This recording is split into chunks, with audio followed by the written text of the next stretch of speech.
So there I was, 7:47 a.m. on a Monday morning in 2024. No emails, no urgent calls, no fires to put out. Just me, coffee, and the loudest silence I'd ever heard in my life. 24 hours earlier, I was Brad Holcman, senior director at A&E, an Emmy-nominated guy who'd spent over 2 decades creating shows that millions of people watched. Now, I was just Brad. And honestly, that scared the hell out of me. And look, I'm not going to sugarcoat this for you. Leaving an over 20-year television career, or at least the day-to-day of it, to become an entrepreneur, it sounds romantic. I'm sure so many of you want to do it. But it sounds romantic until you actually do it. And it sounds quiet. You know what I thought would happen? I thought my phone would blow up with opportunities. I had a great reputation in the entertainment industry. I was pretty well known. I'd been the executive producer of so many shows, including Intervention, for 12 years, helping it evolve into an Emmy-nominated series. I helped create 60 Days In. I had relationships. I had credibility. I had respect. But here's the thing about leaving the day-to-day of an industry. You don't just lose your job. You lose your seat at the table. You lose the ability to greenlight shows. You lose the power to say yes or no to million-dollar productions overnight. I became invisible really quickly. Who knew? Well, a lot of people before me. And unfortunately, not just me. Not just me leaving the career. Now, I had the choice, but the entire entertainment industry is going through tremendous turmoil right now and has been for the last couple of years. Consolidations everywhere. There's a different headline seemingly every week. Layoffs hitting 15,000 people in 2024 alone. Production budgets are a fraction of what they used to be. We're talking about 40% down from peak television levels. The amount of content being produced keeps decreasing.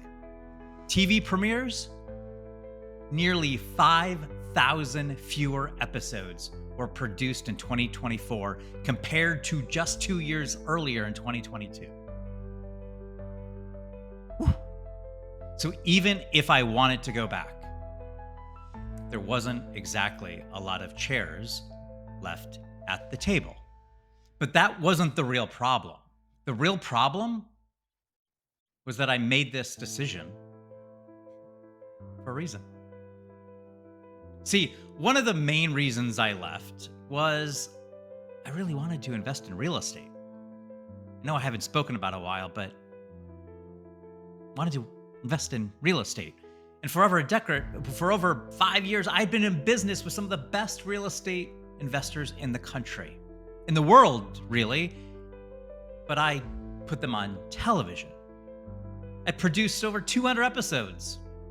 I've seen homes flip after flip. I watched them turn crappy into happy. I saw how they helped distressed sellers, transform communities, change lives. And then, only then, they made money doing it. I understood the business model. It was like having a W-2 job, but better. You buy right, you renovate smart, you sell for a profit. Simple, predictable. But could I actually do it? I had the relationships, I had the friends, I had the mentors. Everyone was rooting for me. I think I knew that.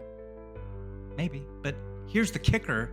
That first Friday, when I wasn't receiving a paycheck anymore, that same week, I was about to invest more money than I'd ever invested before, doing something I'd never actually done myself.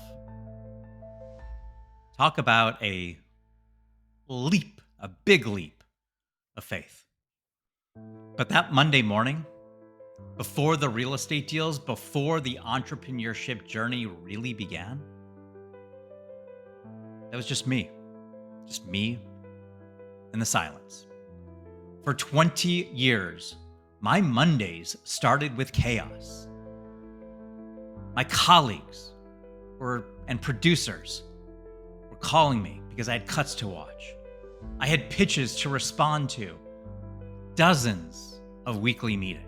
And if you know me, you know how much I love those weekly meetings. And producers calling me, maybe about casting notes, story notes, budget concerns. You know what? I lived for that chaos. It meant I mattered. It meant I was the guy people called when they needed answers. But this Monday, nothing. I sat there staring at my laptop screen, and for the first time in decades, nobody needed me to fix anything. Nobody was waiting for my approval. Nobody was asking whether a show concept would work. And the weird part, many of you, I've been dreaming of this moment. The freedom, the chance to build something of my own. But dreams and reality, they don't always shake hands on that first meeting. I wanted to hear a familiar voice, but I also wanted a clean break. I didn't know who to call, who to talk to. I didn't want my job back or my old job back in that industry. The world was shrinking, but I felt untethered. Here's what nobody tells you about leaving a corporate job after 2 decades. You don't just lose your paycheck.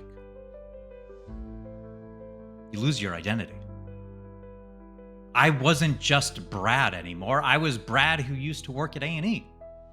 Past tense. Used to. You know how people introduce themselves at networking events? Hi, I'm Sarah. I'm marketing director at Microsoft. Hey, I'm Mike. I'm a partner at Johnson Associates. What was I supposed to say? Hi, I'm Brad. I used to make television shows now, and I'm figuring it out. Real confidence inspiring, right? People want to be in business with that. Said no one. The thing is, I had all of this experience. I had all these skills, all these stories from creating billions of dollars worth of content. But in this new world of entrepreneurship, I was starting from zero. And that's when it hit me. Sitting there in my silent home office on that quiet Monday morning, I had the same problem that every entrepreneur I'd ever met had. I couldn't clearly explain what made me different. And that's when I realized something that changed everything. The silence wasn't the problem.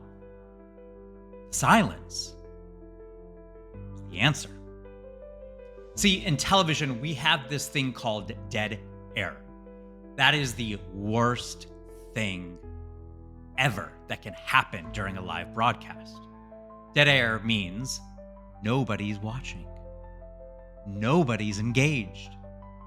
Nobody cares. But in business, sometimes you need that dead air. You need the silence to hear what's actually important. Sitting there that Monday morning, I finally heard it. Not a voice telling me to go back. Not a voice telling me I'd make a mistake or I'd made a mistake. I heard that voice that said, you know how to make things impossible to ignore. You've been doing it for 20 years. Now teach and help other people how to do it too.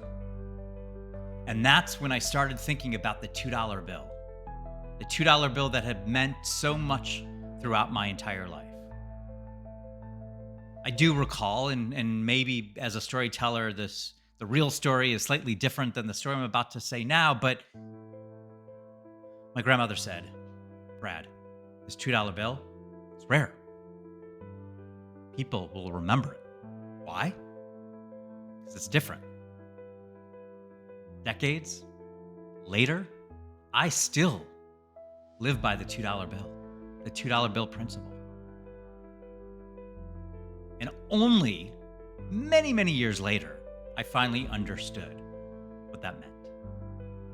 The problem wasn't that I didn't have anything unique to offer. The problem was that I hadn't figured it out how to make my uniqueness impossible to ignore. Just like the $2 bill. Look, if you're watching this right now, chances are you're sitting in your own version of that silent Monday morning. I've been there. I know it. I feel it. I feel you.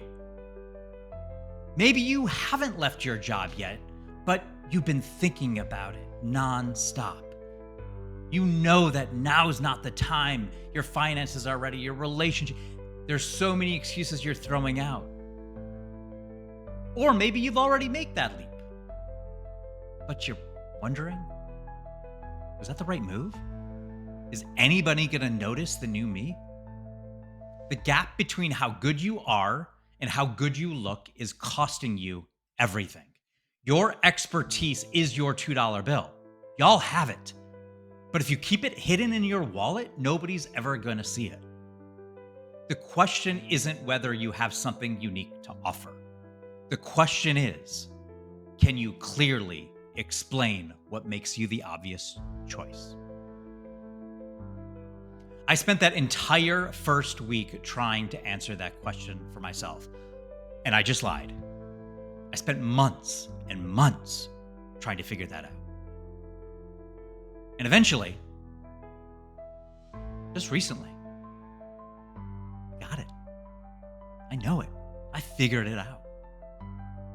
But not just for me, plot twist, but for a process that could help anyone discover their own $2 bill. And I call it, and there's a test to help you. It's called the $2 bill brand test. If you're curious, if you're sitting in your own version of that very silent Monday morning, I put together this simple test that might help. It's free, no strings attached, just a way to figure out what makes you impossible to ignore. That silent Monday morning, it wasn't the end of my story. It was just the beginning of figuring out the entrepreneurship road. And I'm still on it. I'm still figuring it out. And tomorrow, I'm going to tell you about the signing of the papers for my first real estate flip, and immediately wondering if I had just made the biggest mistake of my life. Be unforgettable, be the $2 bill. I'll see you then.